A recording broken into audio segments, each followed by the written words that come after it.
Hello दोस्तों, कैसे हैं आप सब। आज की हमारी कहानी है ममता। सारिका के दिमाग का दही हो गया था। वह परेशान हो गई थी। आखिर क्यों सब उसकी और नवीन के हर छोटे मोटे बहस में शामिल हो जाते हैं। फिर वह सासू माँ हो या छोटा देवर या छोटी ननद, बात सारिका के मायके की हो या सारिका के और नवीन के बीच की, सब लोग आकर दो चार बातें सुनाकर चले जाते हैं। पर आज तो हद ही हो गई थी।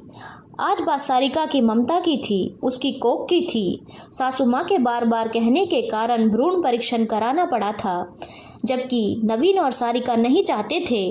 पर माँ के आगे उन दोनों की एक न चली। एक प्यारी सी बेटी थी सारिका की, इसीलिए उसकी सास नहीं चाहती थी कि दूसरी भी बेटी हो। 2 दिन बाद पता चला कि कोख में बेटी है। अब उसकी सास उस पर दबाव डाल रही थी कि गर्भपात करवा ले।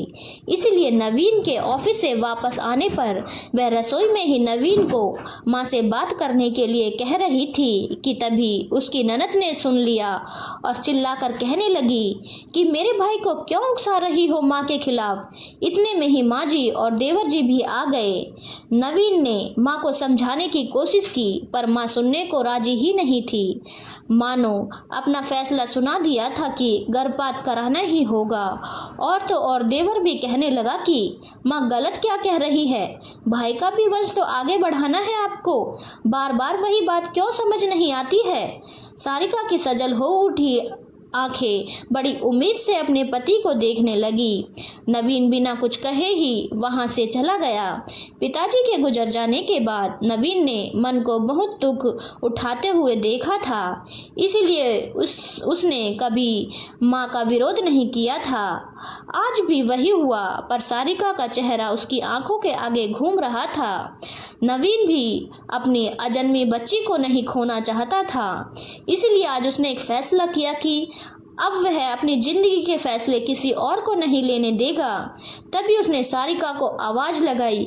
सारिका कमरे में आई। उसका मुरझाया चेहरा और लाल आंखें देख नवीन ने उसे गले लगा लिया और उसने कहा कि सारिका, फैसला तुम करोगी और सबको सुनाओगी भी तुम। सारिका एकदम से चौंक पड़ी और नवीन का चेहरा देखने लगी। तभी नवीन ने मुस्कुराकर कहा, क्या हुआ सारिका, ऐसे क्या देख रही हो। अब मैं बेटे या भाई के साथ साथ एक अच्छे पति का भी फर्ज निभाऊंगा। आज के बाद अब कोई तुमको कुछ नहीं कहेगा।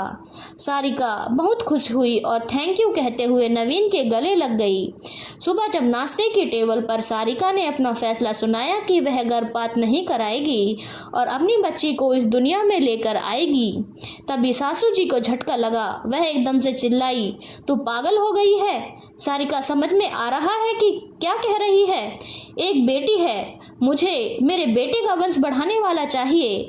तभी माँ जी को एक और झटका लगा जब नवीन ने विनम्र भाव से कहा कि माँ, सारिका के फैसले में मेरी भी सहमति है।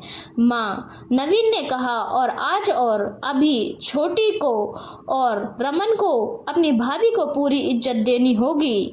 अगर हम दोनों के बीच झगड़े होते हैं तो माँ, आप अपने अनुभव से आगे का रास्ता सुझाएंगी, पर इन दोनों को ख्याल रखना होगा कि यह दोनों हमसे और सारिका से छोटे हैं, तो हम दोनों के रिश्ते का सम्मान करें। इतना कहकर नवीन ऑफिस चला गया। सब एक दूसरे का मुंह देख रहे थे।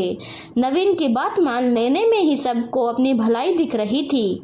शाम को जब नवीन ऑफिस से आया तो सारिका गुनगुना रही थी, 7 फेरों के सातों वचन। सारिका का हंसता गुनगुनाता चेहरा देख नवीन भी हौले से मुस्कुरा दिया। धन्यवाद दोस्तों। अगर आपको कहानी अच्छी लगी हो तो चैनल को लाइक, शेयर और सब्सक्राइब करना ना भूलें।